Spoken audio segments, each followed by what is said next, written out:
Taurus, kamusta kayo? Hope you're all doing well and welcome to 1111 Pinoy Tarot.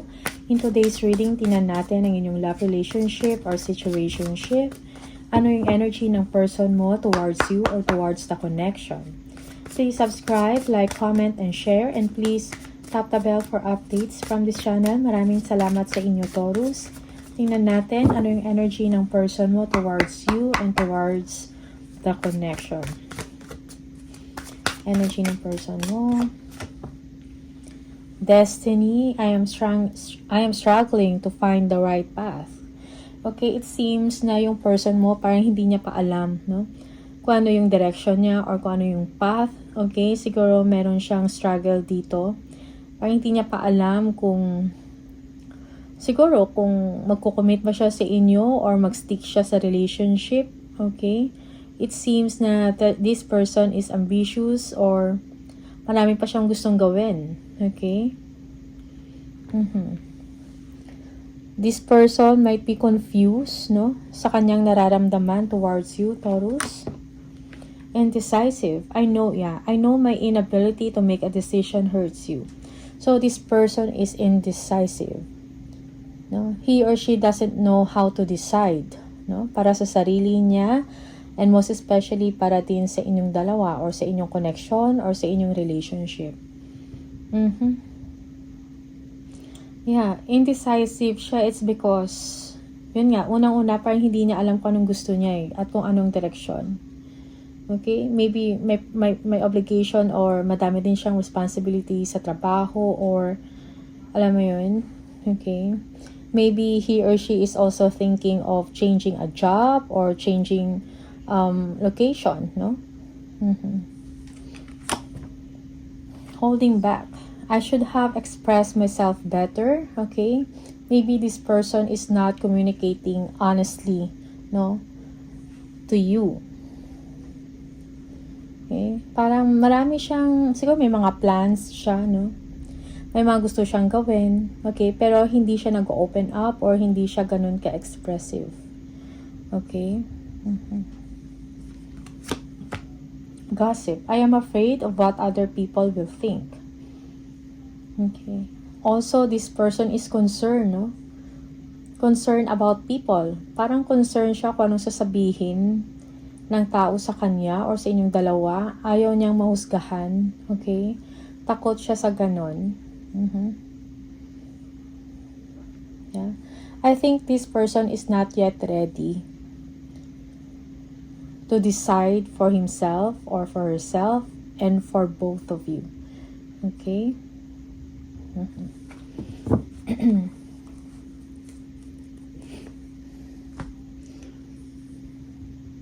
Tingnan natin. Energy ng person mo, Taurus, about you or towards you and towards the connection. Energy ng person mo.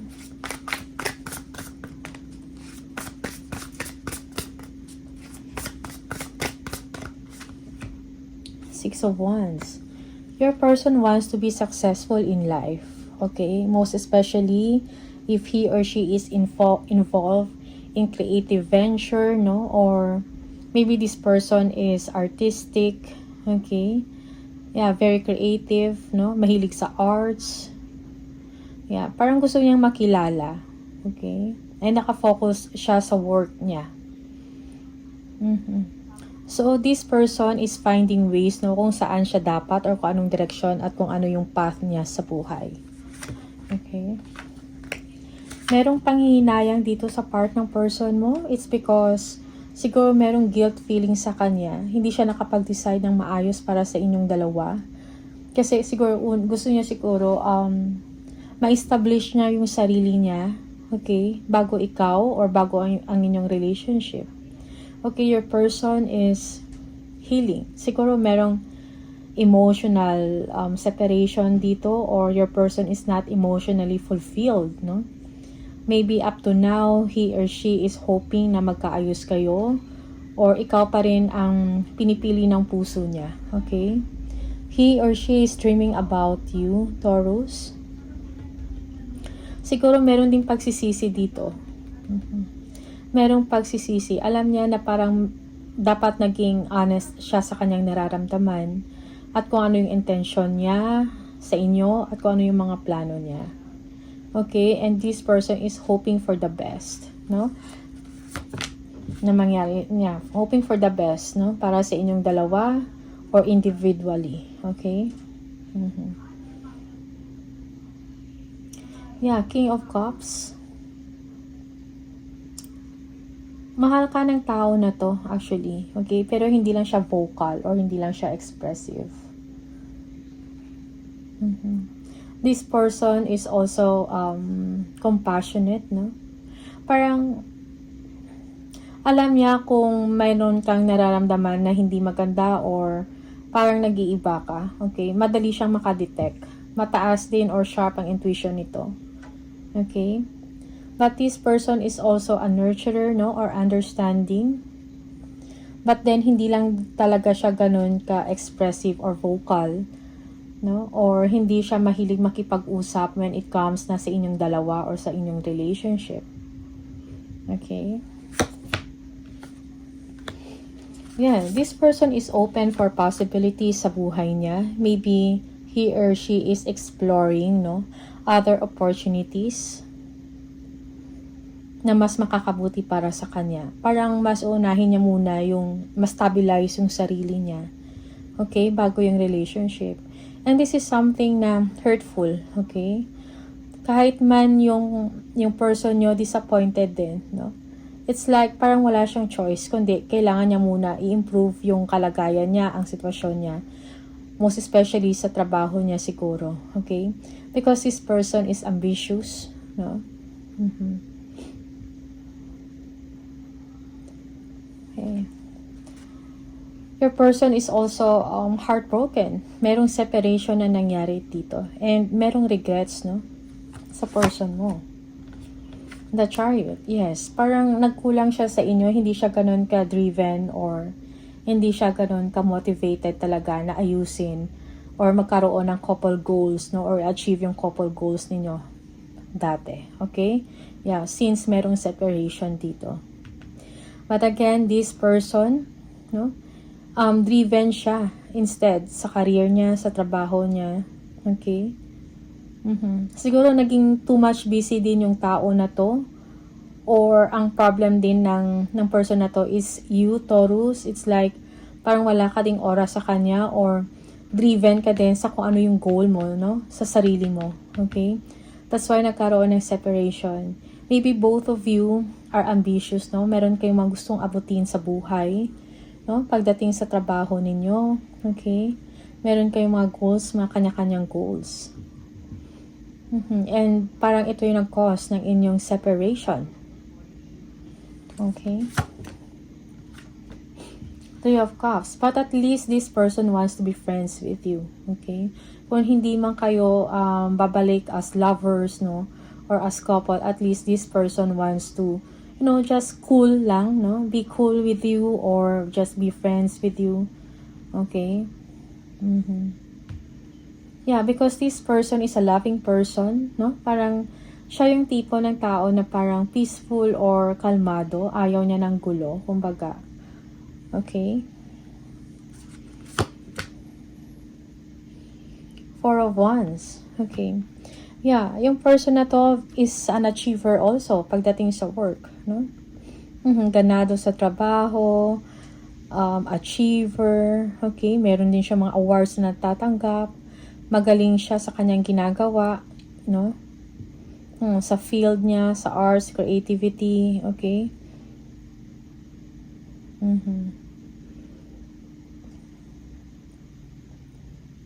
Maybe this person is celebrating the success na meron siya ngayon, no? Professionally, okay? Yeah. But deep down inside, this person is stressed, no? Parang marami din siya mga struggles or challenges na mga pinagdaanan, pero hindi siya yung tipo ng tao na nag-give up ka agad-agad. Okay? Yeah, and kung ano man itong mga challenges na napapagdaanan niya, ay nalalampasan niya. Yeah. No? Malakas ang loob ng taong ito. Taurus. Okay. 7 of Wands. Yes. Third party. Okay. Lies, deception, or third party. No? Parang ito yung isa din to sa mga naging problema or challenge, no, in that situation or sa connection ninyong dalawa. Okay? Maybe this person, maybe yung concern niya sa inyo is, you know, like, parang may sarili ka ding mundo and you don't want to be distracted or ayaw mong mapagsabihan, no? Ayaw mong makorek ka or maybe matigas yung ulo mo, no? Yeah, for this person, you are someone na parang, you know, parang you're not showing that you care, okay? Na nagki-care ka din sa kanya. Maybe also, Taurus, you are this someone na parang you are very protective of yourself. Maybe this person wants to have fun, wants to invite you out, okay? But parang ikaw lang yung tipo ng tao siguro na parang kung nagkukulong lang or ayaw umalis or parang tinatamad, okay? Because you have, parang peaceful ka lang, no? Parang you have your own world, okay?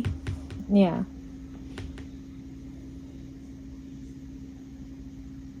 And I think this person, your person, doesn't like it, okay? Yeah, okay.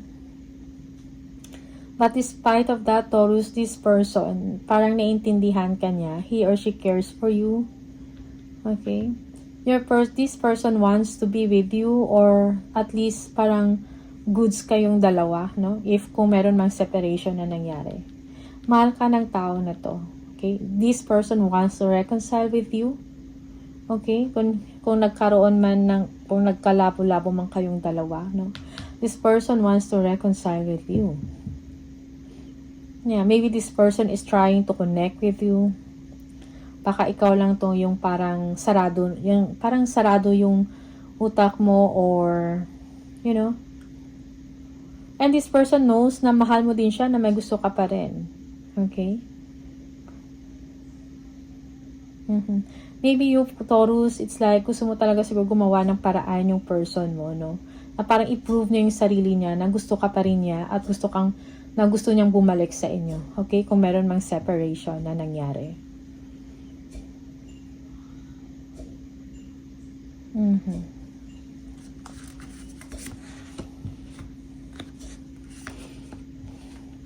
Yeah, so your person is moving on sa buhay niya. Okay? May mga plano siya para sa sarili niya.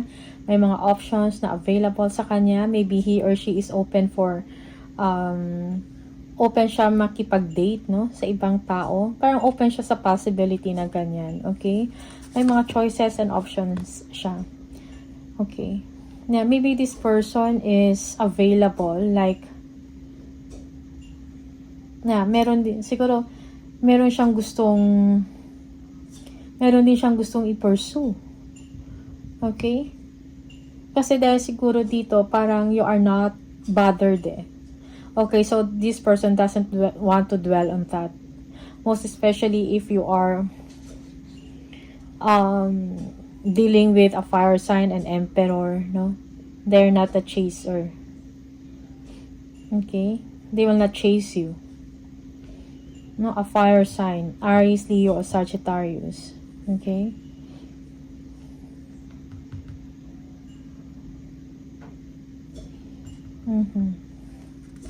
Parang back to dating scene yung person na to for some of you. Okay. Yeah. Your person is maybe there is someone else, no? In the equation, maybe a fire sign also, a Leo or a Taurus. Yeah. So this person is like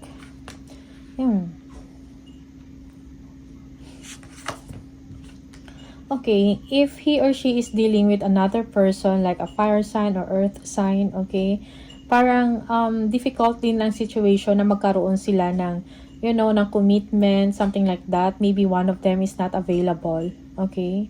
Yeah, there is a problem about marriage or structure, Maybe this person, no, the other person of your person is married or in a committed relationship. Okay, that's why, yeah, may gusto siya dito pero parang mahirap yung, parang walang commitment dito.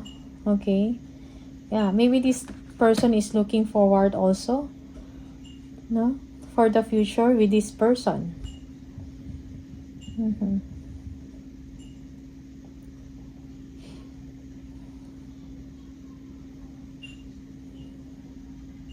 Yeah, for some of you, this person, your person, siguro gusto niyang suyuin ka din uli. Okay? He or she is thinking about a solution. No? Yeah. To build a relationship with you again. Okay?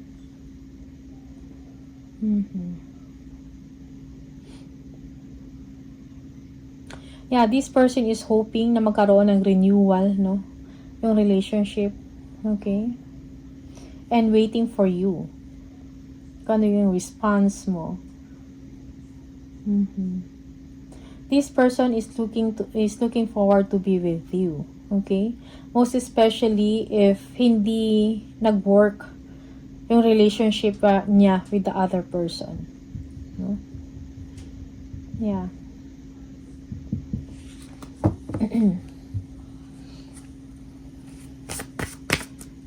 Okay.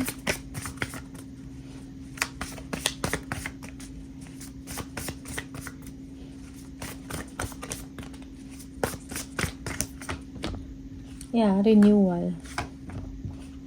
Merong healing and the devil. Okay.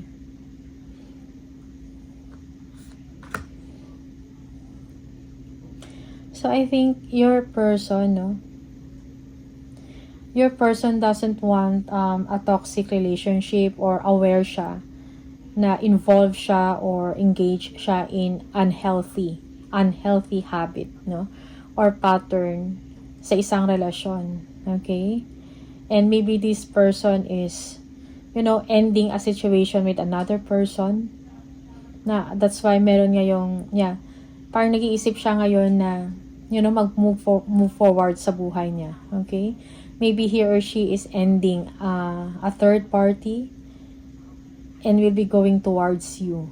Okay?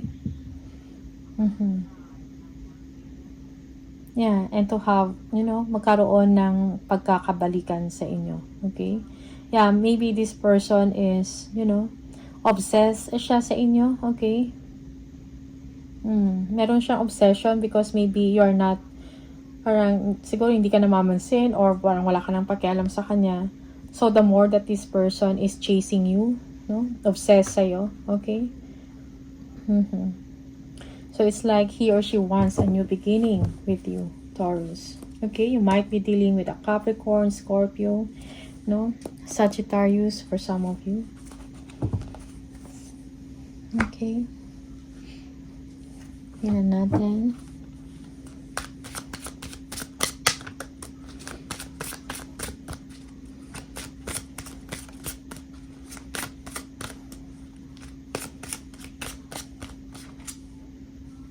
Oops. I hide behind material things. Okay? So, parang yung person na to, parang hindi siya naging totoo sa inyo or merong gusto siyang sabihin pero tinatago niya, nag-hold back siya. Okay? Siguro parang nagbibigay lang, siguro nung kayo pa, nilalabas ka niya or something, binibilhan ka niya ng mga gifts, ng regalo, showing you that he or she cares or na mahal ka niya, something like that. Because meron siyang tinatago. Okay? Para hindi ka siguro magduda. I wish things could be different. Okay? So, merong pagsisisi dito sa person mo. Okay? And I love you. Okay? So, this person still loves you. No? Mahal ka pa rin ng tao na to. That's why, siguro parang nagkaroon ito ng obsession, no? Na bumalik sa inyo, no? Yeah. Okay? So, Taurus, these are the messages for you. Maraming salamat and see you on the next video. Bye!